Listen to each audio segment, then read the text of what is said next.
Vida selvagem, em companhia das baleias.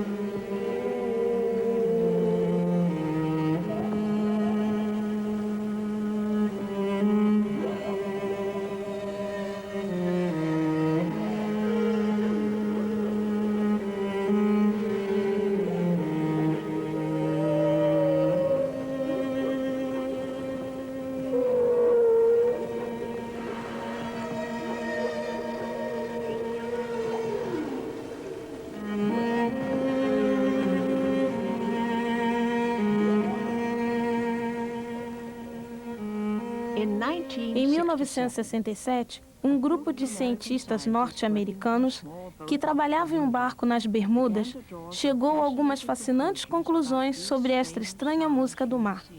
Dirigia o grupo o Dr. Roger Penn, que já sabia que esse estranho recital era produzido pelas grandes baleias corcundas que vêm aqui para procriar e dar à luz a seus filhotes. Esses, assim, passam as primeiras semanas de vida imersos na música dos seus progenitores.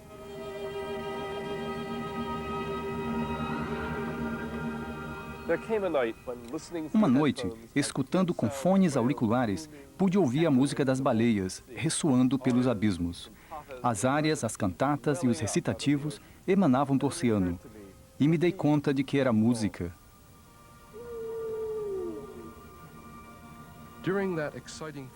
Durante essa emocionante temporada, me dediquei a escutar os chamados das baleias corcundas e logo descobri que repetiam longas e complexas estruturas sonoras. Estavam cantando. Você começa a sentir o movimento do barco e entende que as ondas que sobem e descem são o que estabelecem o ritmo da música. Creio que esta foi a experiência mais maravilhosa que me aconteceu em toda a minha vida.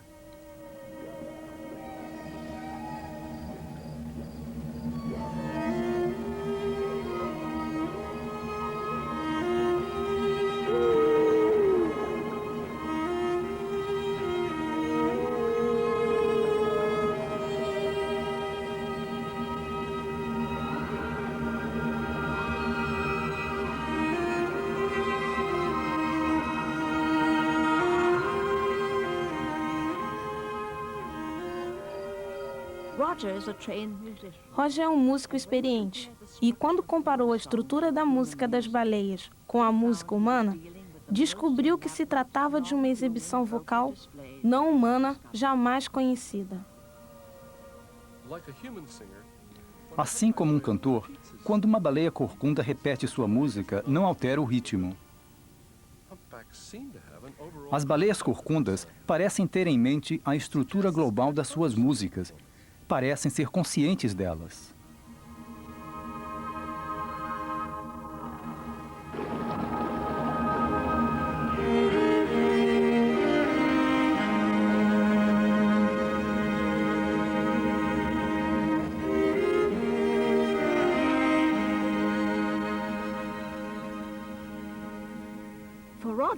Para Roger, isso foi mais que um simples descobrimento musical. Influenciou o seu modo de pensar sobre as baleias, e ele passou a considerá-las muito mais que simples animais. Foi o começo de sua paixão e do seu desejo de viver com elas pelo resto de sua vida.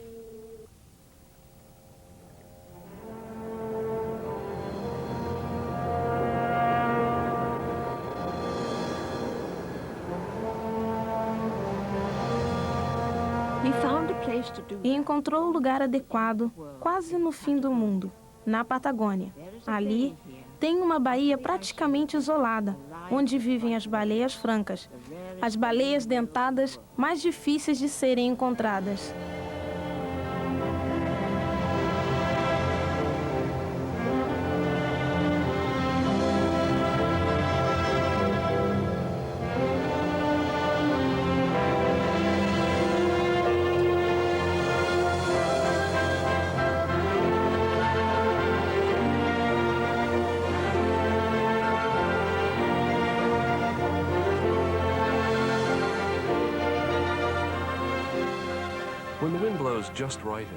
Quando o vento sopra ao entrar na baía, estas baleias estendem suas caudas como velas ao vento e navegam.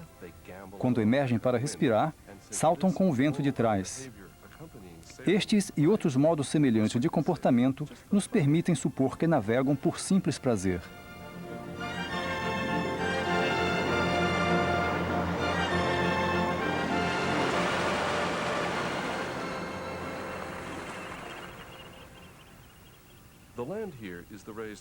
Esta terra é um afloramento do fundo submarino, e nela se encontram ossos de baleias de milhões de anos atrás. Desci por essa estrada pela primeira vez em 1970 para construir um acampamento, onde pudesse realizar um estudo das baleias francas. Como vai? Tudo bem?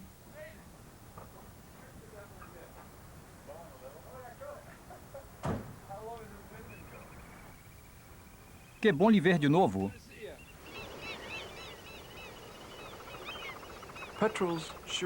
Os petréis e os albatrozes singram no vento, que deu a estas latitudes o nome de Rugentes 40. A Patagônia deve às inclemências do vento o fato de possuir ainda uma natureza intacta. Aqui domina o vento. Este produtivo oceano mantém dezenas de milhares de focas e leões marinhos.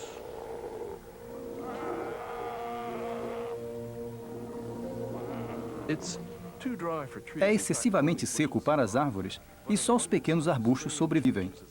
Mas há um grande número de estranhas criaturas que se adaptaram a estas condições, como, por exemplo, os guanacos, uma espécie de lhamas das planícies adaptadas a este clima semidesértico.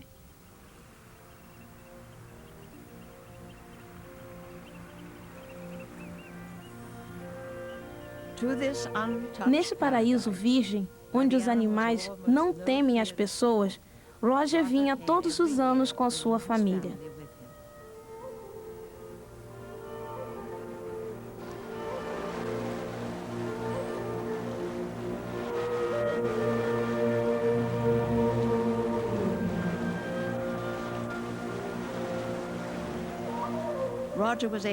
Roger era capaz de ficar 16 horas por dia observando as baleias de um posto privilegiado, numa pequena cabana no alto de um penhasco.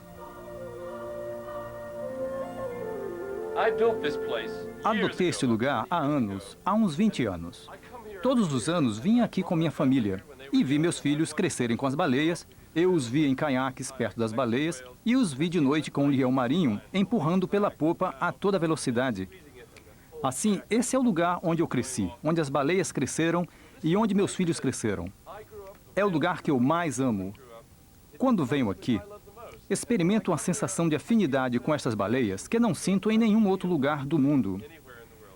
Este é o meu lugar, o lugar do planeta onde melhor me sinto. O que estou observando agora é um grupo de machos tentando acasalar com uma fêmea. É realmente um grupo de acasalamento. Um macho consegue submergir com uma fêmea e copular com ela. Logo, chega outro macho para substituí-lo, depois outro e assim sucessivamente. O segredo é ser o último. O último consegue que a fêmea fique com a máxima quantidade do seu esperma, o que significa que ele tem maiores possibilidades de ser pai. É uma situação do tipo, você primeiro, por favor. Estamos falando de enormes quantidades de esperma. Pelo que sabemos, as maiores quantidades que já se produziu em toda a história da vida na Terra. Uma baleia azul, a maior que existe, produz uns 70 quilos. Esta baleia franca, mesmo sendo menor, produz 1 tonelada métrica. A questão é por que necessitam uma quantidade tão grande de esperma. Porque estes machos estão numa competição. Não somente necessitam uma oportunidade de fecundar o óvulo da fêmea, como também precisam afastar o esperma do macho anterior e substituí-lo pelo seu. Deste modo, têm maiores possibilidades de ser pai. Como são tão amistosos com as pessoas, poderíamos pensar que são delicados entre si. Mas não é assim. A verdade é que entre si são bastante agressivos. Os machos lutam utilizando umas calosidades que possuem na cabeça. As fêmeas evitam constantemente os machos. O que acontece realmente é uma espécie de acasalamento forçado. Parece realmente uma violação em grupo. Um grupo de machos persegue uma fêmea até que precisa escapar para conservar a vida. Mas nem sempre foge. Às vezes, parece cooperar para o acasalamento. O que ela faz é fugir de um grupo dando saltos no ar. Mas deixa o grupo que está mais próximo do macho com o que finalmente se acasala e depois vai-se embora. Se houvesse lugares assim em todo o mundo, onde as pessoas pudessem ir e observar todo tipo de animais, onde pudessem conhecê-los e amá-los e ver seus filhos crescerem com eles, creio que recuperaríamos uma compreensão que não temos desde 10.000 anos atrás, quando vivíamos em um mundo povoado por animais e cheio de histórias e mitos sobre animais, não de cidades. Vivemos nas cidades, perdemos aquele mundo. Creio que chegou a hora de voltar de algum modo nossos olhos àquele mundo.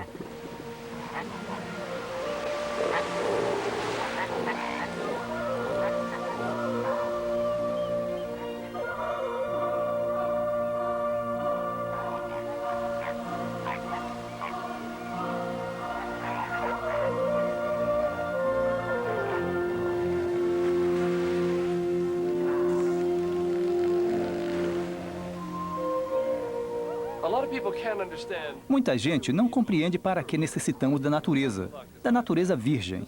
Mas se elas têm a sorte que eu tive, a sorte de poder estar em contato com a natureza selvagem, compreendem o porquê dessa necessidade.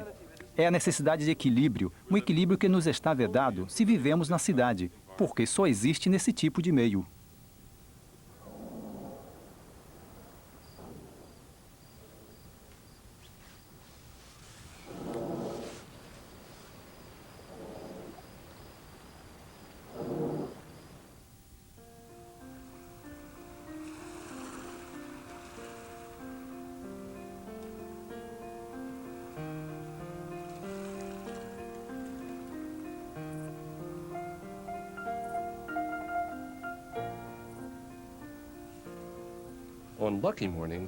Nas manhãs de sorte, ao despertar, me encontro com baleias na praia e posso sair para dar um passeio com uma delas. Ela está no seu elemento e eu no meu. Esta é a distância da praia que costuma ficar. Seu filhote está na parte menos profunda, a salvo da possível presença de bandos de orcas.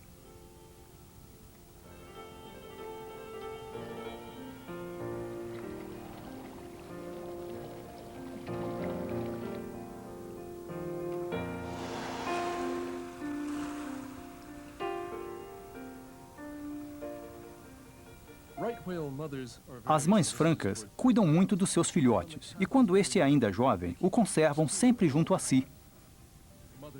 As mães e os filhotes normalmente nadam juntos, e com o filhote um pouco mais à frente, onde a mãe pode manter sempre algum contato visual. Quando uma mãe não quer amamentar, ainda que o filhote tenha fome, ela se gira sobre si mesma para pôr os mamilos longe do alcance do filhote. Alguns destes fazem berreiro, acossam e saltam sobre o corpo de suas mães. Suponho que deve ser incômodo que um filhote de 10 toneladas aterrisse sobre seu estômago. Mas as mães baleias são incrivelmente pacientes. Embora tudo tenha um limite, uma vez vi uma mãe perder a paciência. Seu filhote insistia, já fazia 1 hora, e começava a golpeá-la. Quando estava a ponto de receber o novo golpe, se colocou de lado para que o filhote passasse até que a cauda ficasse ao alcance dela. Então, aprisionou sua cauda debaixo de suas próprias aletas e segurou durante alguns instantes o filhote, que não deixava de sacudir, até que finalmente ele se acalmou. Então ela o deixou livre e imediatamente o filhote voltou à sua posição correta, junto à cabeça da mãe, e seguiram nadando juntos.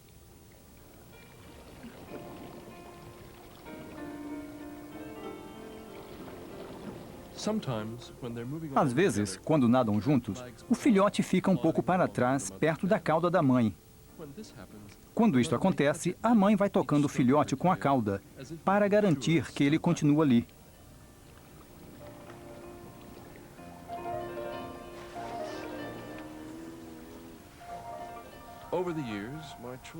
Com o passar dos anos, meus filhos fizeram amizade com outros animais que vivem na Bahia. 3 deles começaram a estudar biologia. Minha filha mais velha, Holly, trabalhou com este grupo de leões marinhos. Eles são muito curiosos e às vezes é fácil esquecer que são animais selvagens e que podem ser muito violentos.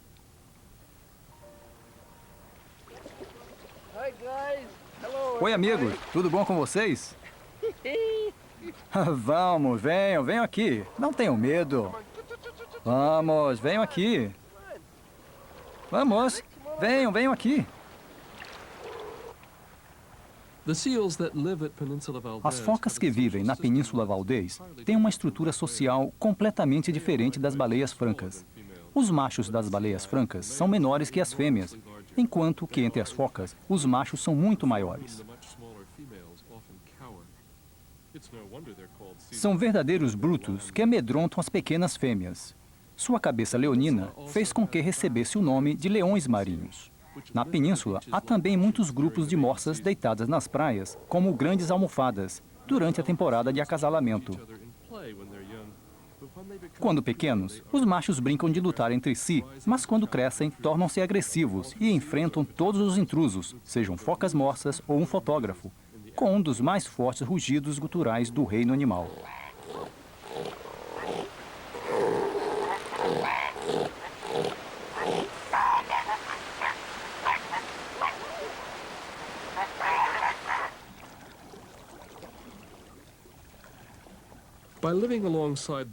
Ao viver junto às baleias, elas passaram a ser parte de nossa vida. Logo nos demos conta de que as fêmeas com os filhotes eram as que se colocavam no centro das manadas quando se alimentavam. Por seu maior tamanho, podiam expulsar as outras das melhores zonas. Em redor da mãe e do filhote, agrupam-se os machos e as fêmeas que não tiveram crias naquele ano.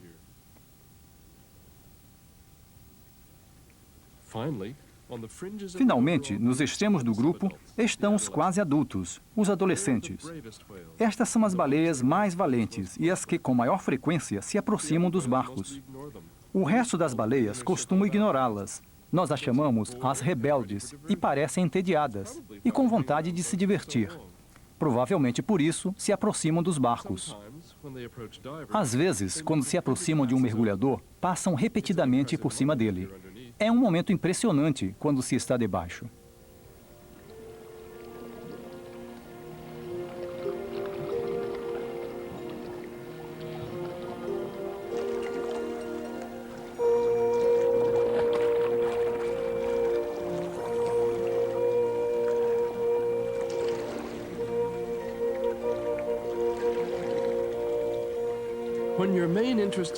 Quando o objetivo principal é estudar as baleias, nadar com elas não é especialmente interessante, já que quando elas notam, deixam de lado tudo o que estavam fazendo e concentram toda a atenção em você.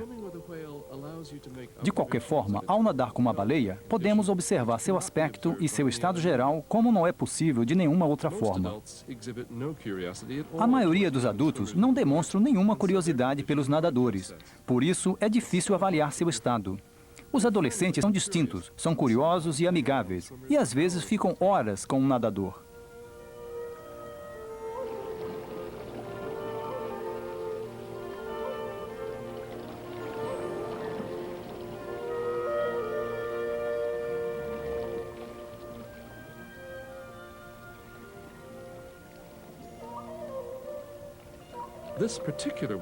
Este, por exemplo, esteve comigo mais de 40 minutos.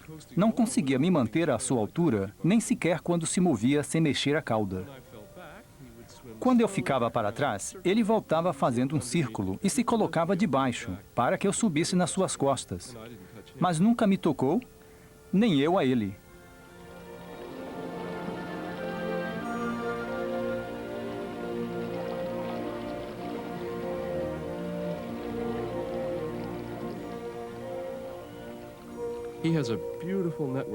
Tem um bonito desenho de manchas brancas nas suas costas.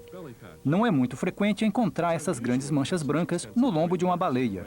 Por isso, esta é particularmente fácil de reconhecer.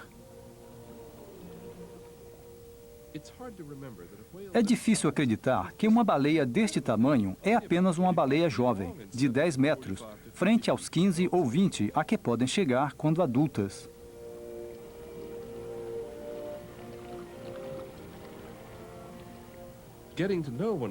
É preciso tempo para conhecer uma destas baleias. Finalmente se atrevem a aproximar-se o suficiente e lhe observam de cima a baixo e lhe examinam com seu olhar penetrante.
Todos os anos, o objetivo central de nosso trabalho é realizar um censo de baleias francas na Península Valdez.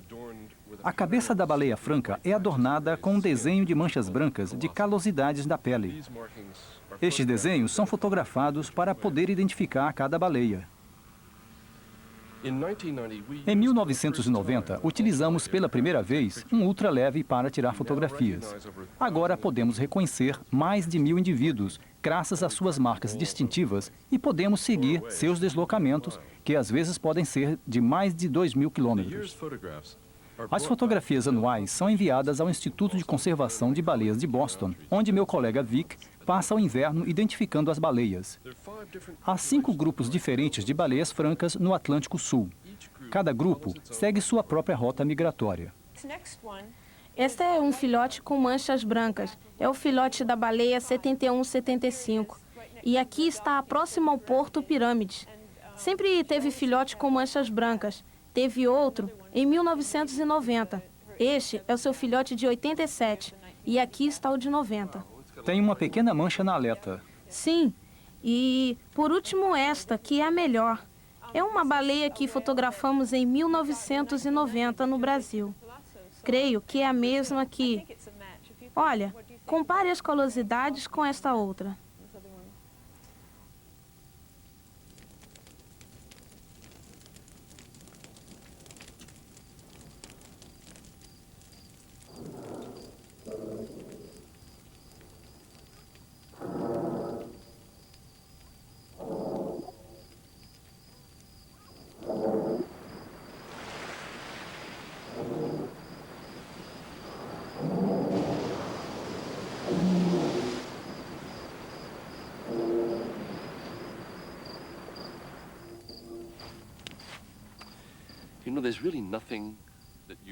Creio que não há nada que se possa experimentar no mundo que seja mais interessante ou mais fascinante que escutar os ruídos das baleias à noite, sozinho, na Patagônia.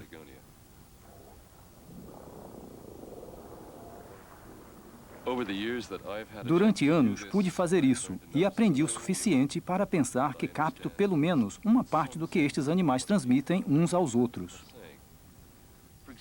Por exemplo, à noite, quando escutamos um determinado som, sabemos se há golfinhos nesta zona, porque as baleias emitem uma espécie de buff quando os golfinhos estão próximos.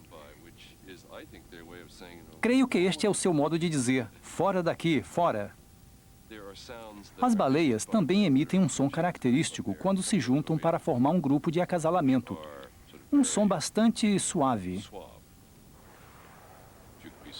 Se é que uma baleia pode ser suave.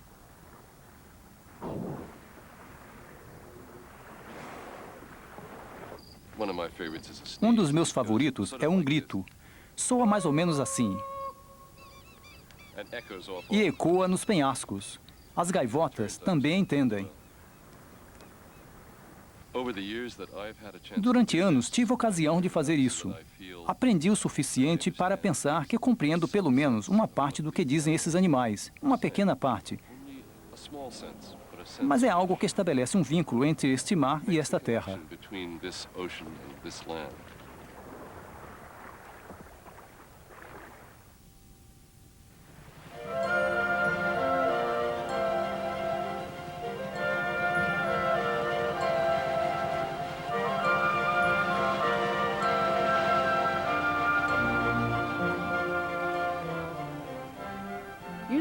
Utilizando técnicas inventadas na Patagônia para identificar as baleias, Roger e sua equipe começam a dirigir sua atenção a outras migrações de baleias, com a esperança de poder construir um mapa nas zonas vitais para a sua sobrevivência. As baleias corcundas, por exemplo, as quais aprenderam a identificar pelas marcas em suas caudas, fazem uma viagem anual do Havaí até o Alasca. O ultraleve enviado por terra até o norte foi amarrado na coberta do barco de pesquisa Cruzeiro.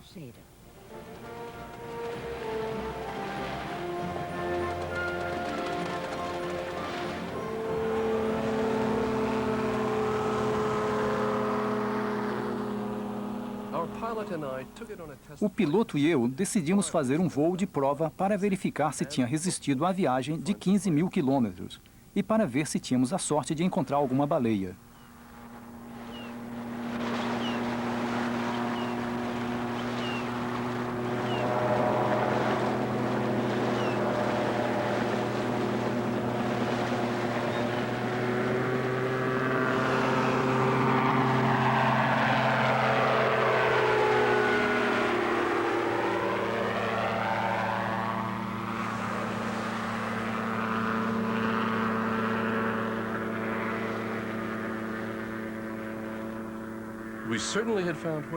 Encontramos baleias e voltamos para buscar o fotógrafo.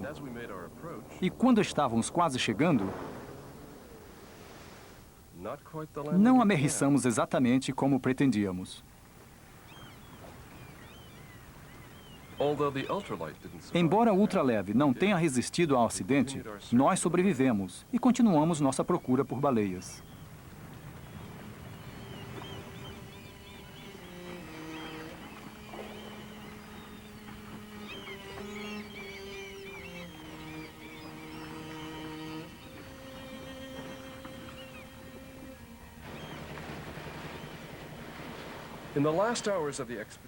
À última hora, um pesqueiro nos comunicou que havia perto dali um grupo de baleias corcundas.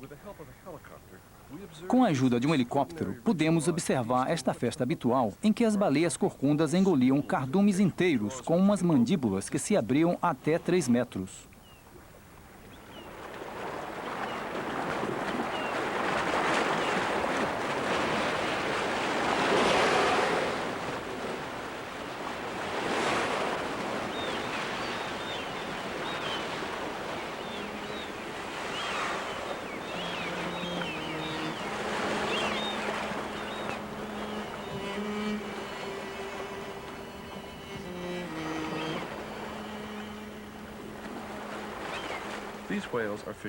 Estas baleias pescam em grupo, seguindo um plano previamente estabelecido. A baleia que conduz o grupo é sempre a mesma, como também são as mesmas as que estão à sua direita e à sua esquerda. mantém sempre a mesma posição, como se fosse uma equipe.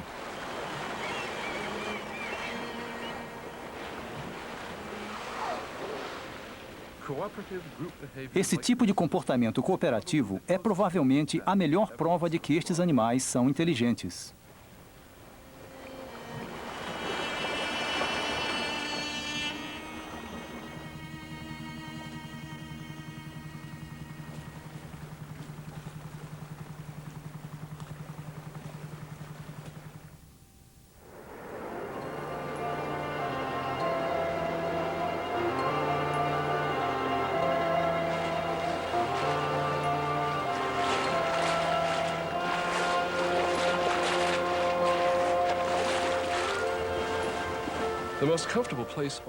A melhor forma de estar em um barco é sentado numa rede sobre a água. É como ser transportado em braços enquanto os golfinhos saltam ao lado e passam por baixo da rede. É o mais próximo deles que se pode estar quando se comportam naturalmente. Sabem como nadar na esteira do barco porque aprenderam a fazê-lo seguindo as baleias. Apresentam uma coreografia acompanhada de silvos e agudos assobios.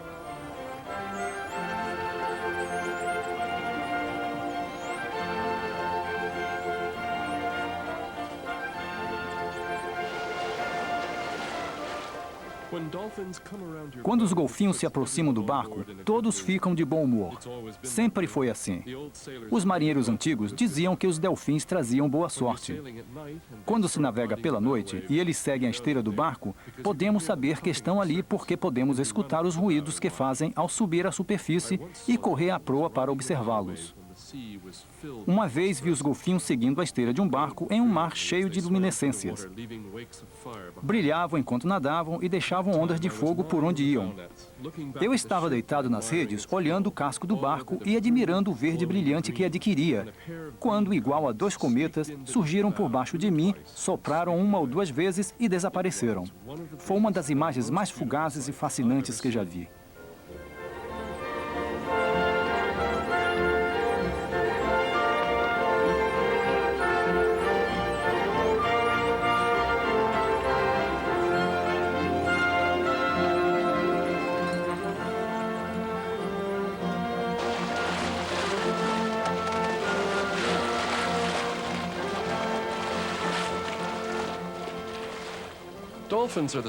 Os golfinhos são como baleias menores. Seu parente mais próximo é o cachalote.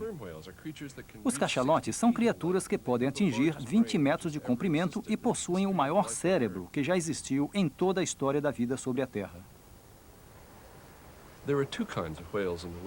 Existem dois tipos de baleias, as que têm e as que não têm dentes. O grupo com dentes inclui os golfinhos e os cachalotes.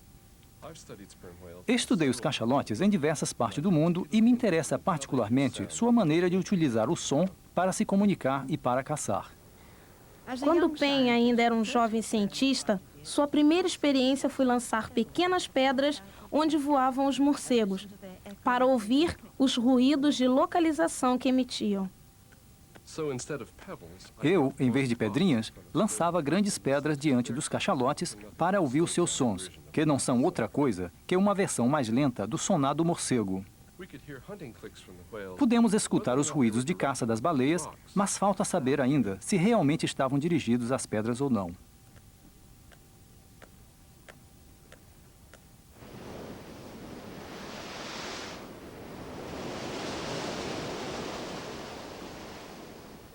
O Dr. Jonathan Gordon está escutando o som dos cachalotes no seu barco Canto da Baleia.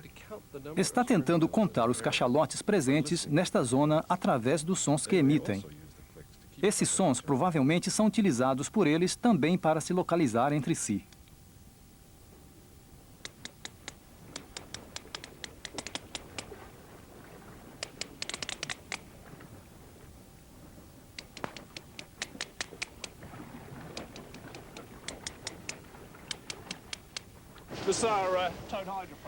Lançamos um cabo muito forte para rebocá-lo com segurança. Isso é uma mangueira cheia de gasolina e com vários microfones dentro.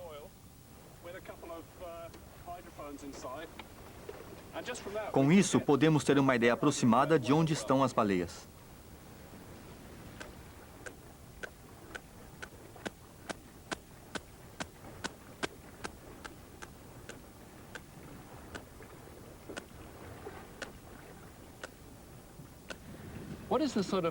Que é esse tic-tic? Que é isso que estamos escutando?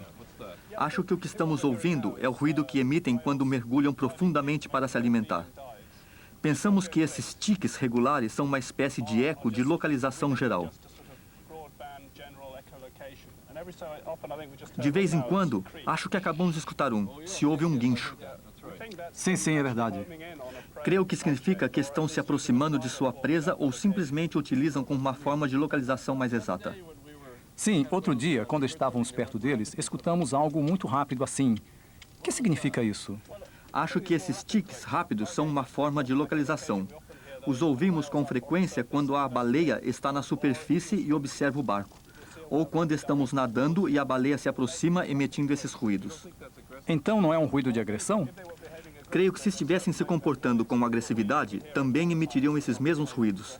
Mas também os escutamos quando não se comportam agressivamente. É um ruído de direção. O que é esse ruído tão forte que acabamos de ouvir? Foi mais forte que os outros. É isto que se chama disparo de fuzil?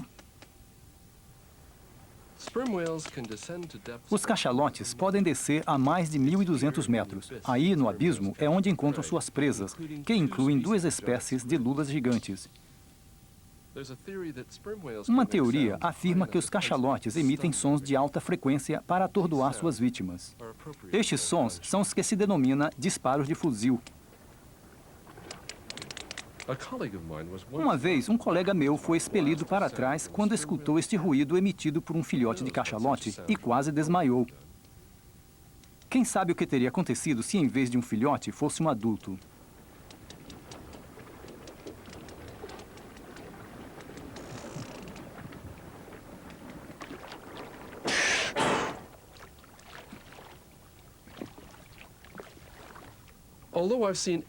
Embora eu conheça todas as espécies de baleias grandes, nunca tinha visto uma baleia focinho de garrafa. É uma interessante espécie muito difícil de encontrar. Medem até 15 metros e o único que sabemos é que habitam determinadas zonas do oceano. Por isso, para encontrá-las, fomos a umas determinadas latitude e longitude do Atlântico Norte e quando chegamos ali, estavam elas.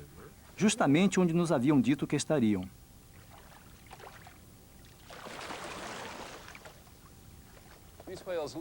Estas baleias vivem em um obscuro mundo submarino. Vivem em um mundo de névoa onde poderia haver outra baleia fora do seu campo de visão, do mesmo modo como pode haver outro barco aqui perto. Nós utilizamos o radar para localizar outros barcos e as baleias usam o som para localizar-se entre si.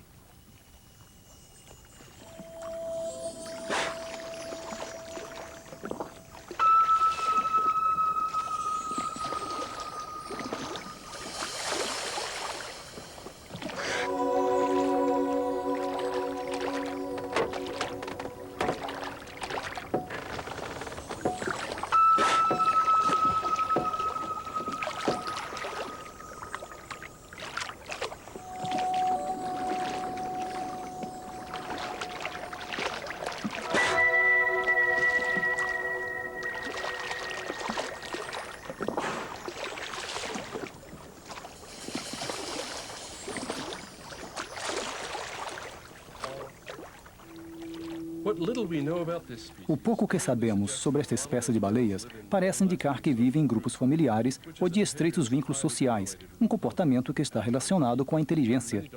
Os golfinhos, os elefantes e as pessoas são exemplos disto. Isto, junto com a curiosidade que manifestam, me faz pensar que talvez estas sejam as baleias mais inteligentes de todas.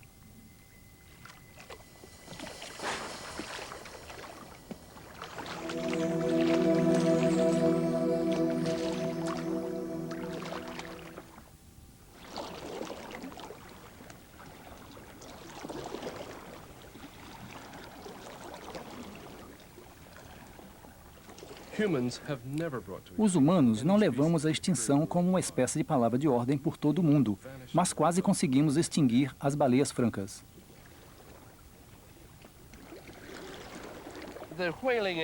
A época dos baleeiros foi uma época de uma espécie de falsa virilidade em que os supervalentes enfrentavam as baleias. Digam-me, creem que seria difícil arpoar uma dessas baleias? Basta agitar o bote para que a baleia se aproxime mais e então lhe cravamos o arpão. É ridículo.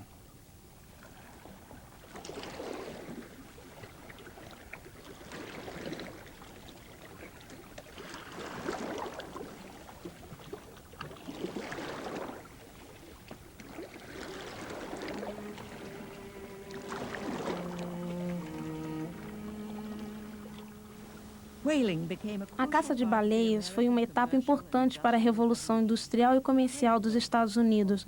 O osso da baleia era equivalente ao plástico de hoje em dia.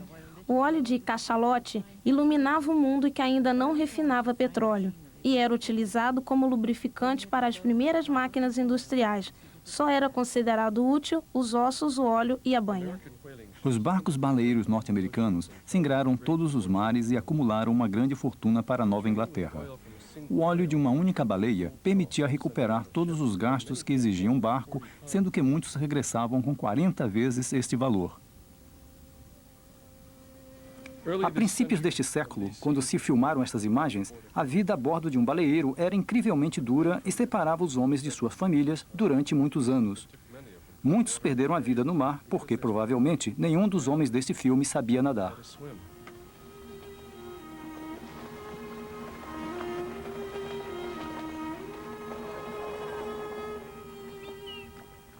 A caça de baleias se estendeu dos Estados Unidos para todo o mundo e foram fundadas autênticas colônias baleeiras em lugares como esta ilha nos Açores.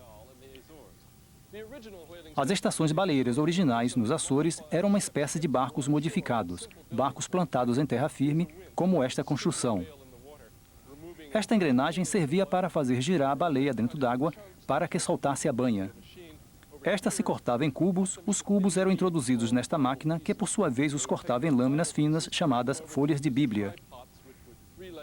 Estas folhas de bíblia passavam depois para estas caldeiras de ferro, de 3 patas, que se aqueciam através de um fogo a lenha, e depois por pedaços da própria banha ou do óleo assim obtido, de maneira que se pode dizer que a baleia cozia a si mesma.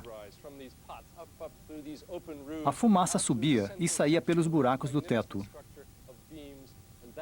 A grande nuvem que se formava era um sinal inequívoco de uma estação baleeira.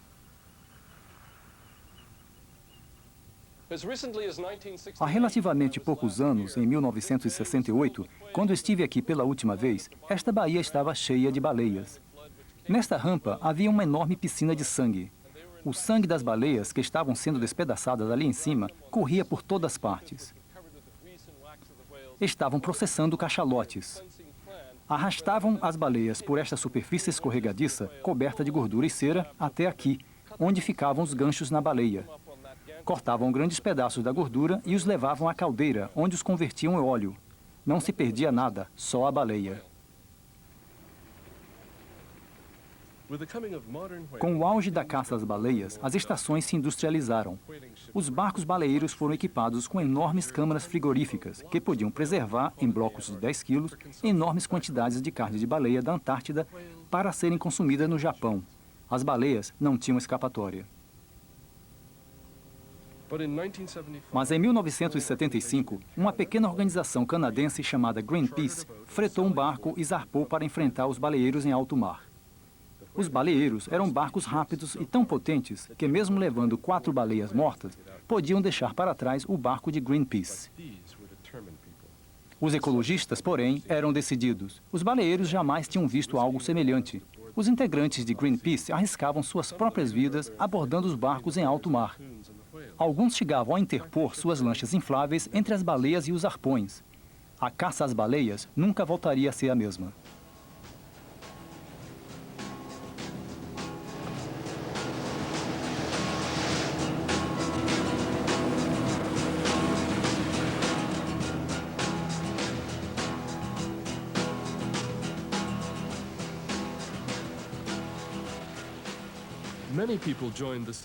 Muita gente se juntou ao movimento de preservação das baleias porque se sentiam ofendidos pela brutalidade e pela crueldade da caça moderna. Os arpões que eram lançados sobre as grandes baleias pesavam até 90 quilos. Os maiores continham uma carga explosiva que se acreditava que podia acabar com a baleia em seguida. Mas há testemunhas oculares de que às vezes as baleias, mesmo com 9 arpões cravados, demoravam até 4 horas para morrer. Os grandes arpões destroçavam as baleias pequenas, arruinando o aproveitamento econômico da carne, mas se podia arpoá-las uma vez atadas ao lado dos barcos, ou disparar com rifles para elefantes, ou inclusive eletrocutá-las. Os baleeiros são pessoas inteligentes e a caça às baleias sempre estimulou a imaginação do homem.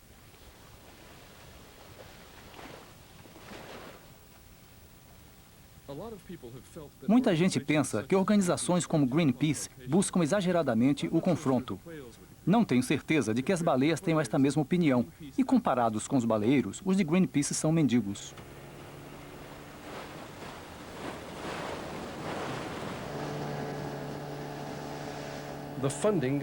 Greenpeace conseguiu angariar mais fundos e barcos mais rápidos e foram capazes de enfrentar os baleeiros com métodos mais incisivos. Começava uma nova era.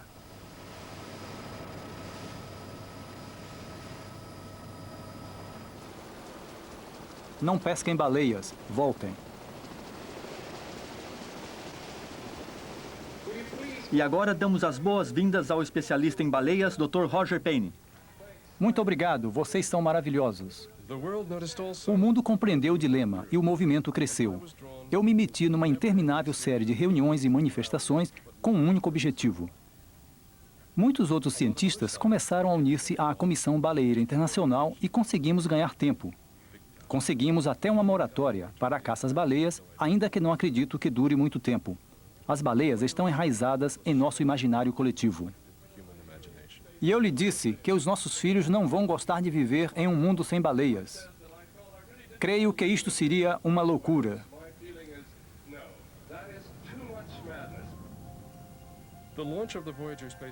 O lançamento da nave espacial Voyager simbolizou esta nova consciência. Leva saudações em 60 idiomas para qualquer extraterrestre que pudesse encontrar. Também leva a música de uma baleia corcunda.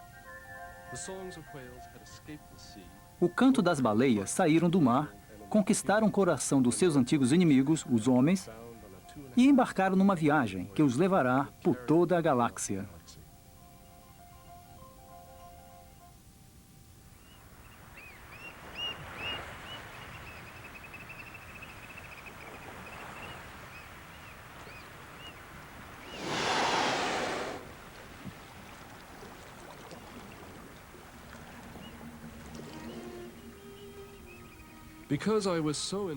Ao estar tão ocupado tentando impedir a caça às baleias, não percebi que havia outros perigos ainda mais graves.